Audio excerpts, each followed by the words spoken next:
भ्रष्टाचार के आरोपों से घिरी दिल्ली की आम आदमी पार्टी की सरकार। विधानसभा चुनाव से पहले आप पार्टी को झटका। दिल्ली आप पार्टी के 5 पार्षद भगवा पहनकर भाजपा में शामिल हो गए। सरकार जी जेल के अंदर है और बाहर खेला हो गया। बीजेपी के पुराने कार्यकर्ता बस दरिया ही बिछाते रह जाएंगे और कांग्रेस और आप पार्टी से आए लोग सत्ता की मलाई खाएंगे। चलो अच्छा भी है, आपसे आए हैं तो काम करने का तरीका भी सीख कर आए होंगे। बीजेपी के लिए क्या पता कुछ अच्छा हो जाए। बीजेपी अब स्टैंडिंग कमेटी के चुनाव में अपना मैजिक चला सकती है। सिर्फ स्टैंडिंग कमेटी ही नहीं, मेयर चुनाव में भी इसका फायदा होगा। नमस्कार दोस्तों, मैं हिमांशी कश्यप आपके साथ। आप देख रहे हैं जनता की आवाज। आगे बढ़ने से पहले इस वीडियो को लाइक करें, शेयर करें और अगर पहली बार जनता की आवाज न्यूज चैनल को देख रहे हैं तो चैनल को सब्सक्राइब भी करें और घंटी जरूर बजाएं, चैनल की भी और सरकार की भी। आज की नेशनल मीडिया के मुकाबले में जनता का साथ दीजिए और उसकी ताकत बनिए, जनता की आवाज बनिए और हो सके तो इसके लिए चैनल को ज्वाइन भी करें। आम आदमी पार्टी के 5 पार्षद बीजेपी में शामिल हो गए हैं। दिल्ली भाजपा अध्यक्ष वीरेंद्र सचदेवा ने पार्टी में शामिल होने के दौरान मीडिया से बातचीत में आरोप लगाया कि ये पार्षद आप नेताओं के लिए भीड़ जुटाने के दबाव के कारण परेशान थे। और आज हमारे परिवार में शामिल हुए हमारे 5 पार्षद, आप सबका मैं भारतीय जनता पार्टी के परिवार में स्वागत करता हूं। कारण सिर्फ एक है भारतीय जनता पार्टी ज्वाइन करने का। भ्रष्टाचार के आरोपों से घिरी दिल्ली की आम आदमी पार्टी की सरकार और किस तरह से विकास कार्यों को दिल्ली में रोकने का काम उस सरकार द्वारा किया जा रहा है, उससे भी ये मेरे साथी शुभ थे। बता दें कि आम आदमी पार्टी के वार्ड 28 से पार्षद रामचंद्र नरेला जोन, वार्ड 30 से पार्षद पवन सहरावत नरेला जोन, वार्ड 177 से पार्षद ममता पवन सेंट्रल जोन, वार्ड 178 से पार्षद सुगंधा बिधूड़ी सेंट्रल जोन और वार्ड 180 से पार्षद मंजू निर्मल सेंट्रल जोन ने बीजेपी का दामन थाम लिया है। नरेला जोन से 2 और सेंट्रल जोन से 3 पार्षदों के बीजेपी में शामिल होने के बाद बीजेपी कुल 12 में से 7 जोन में बहुमत मिल गया है।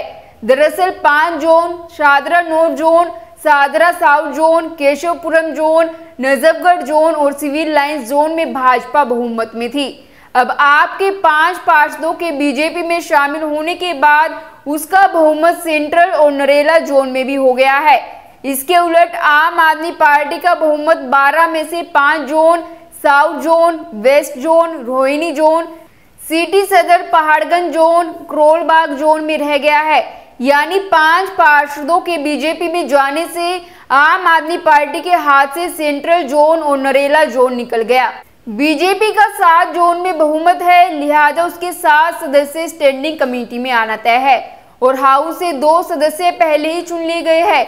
इसी तरह से ये आंकड़ा 9 हो जाता है, जो 18 सदस्य स्टैंडिंग कमेटी के लिए जादुई नंबर है। जबकि आम आदमी पार्टी के पास 5 जोन में बहुमत है और उसके 3 सदस्य हाउस से चुने गए हैं। कुल मिलाकर आपके 8 सदस्य हैं। यानी आम आदमी पार्टी इस घटनाक्रम के बाद मैजिकल नंबर से एक कदम पीछे हो गई है। इतना ही नहीं, अब स्टैंडिंग कमेटी के चेयरमैन और डिप्टी चेयरमैन के पद के लिए भी बीजेपी की दावेदारी और मजबूत हो गई है। सिर्फ स्टैंडिंग कमेटी ही नहीं बल्कि अनुसूचित जाति के नए मेयर के चुनाव में भी बीजेपी अपनी दावेदारी मजबूत कर सकती है। हालांकि कमेटी में कांग्रेस के पार्षदों की वोटिंग बहुत बड़ा रोल अदा करेगी, लेकिन आपके बीजेपी में शामिल हो सकते हैं तो किसे पता कांग्रेस भी उधर ही चल पड़े।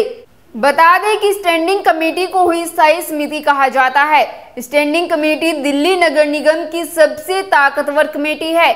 दिल्ली नगर निगम में मेयर और डिप्टी मेयर के पास फैसले लेने की शक्तियां काफी कम है। उसकी एक बड़ी वजह यह है कि लगभग सभी किस्म के आर्थिक और प्रशासनिक फैसले 18 सदस्यों वाली स्टैंडिंग कमेटी ही लेती है और उसके बाद ही उन्हें सदन में पास करवाने के लिए भेजा जाता है। ऐसे में स्टैंडिंग कमेटी काफी पावरफुल होती है। दिल्ली नगर निगम की स्टैंडिंग कमेटी के 18 सदस्यों का चुनाव 2 तरीकों से होता है। 6 सदस्यों का चुनाव सबसे पहले सदन की बैठक में किया जाता है।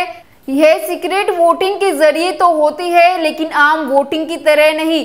मतलब इन सदस्यों का चुनाव राज्यसभा सदस्यों की तरह प्रेफरेंशियल वोटिंग के आधार पर किया जाता है, यानी सभी पार्षदों को अपने उम्मीदवार को पसंदीदा क्रम में प्रेफरेंस के तौर पर नंबर देने होते हैं। अगर पहले प्रेफरेंस के आधार पर चुनाव नहीं हो पाता तो फिर दूसरे और तीसरे प्रेफरेंस की काउंटिंग आनुपातिक प्रतिनिधित्व प्रणाली के आधार पर की जाती है। 18 सदस्यों की स्टैंडिंग कमेटी में इन 6 सदस्यों के अलावा 12 सदस्यों को 12 अलग अलग जोन से चुनकर लाया जाता है।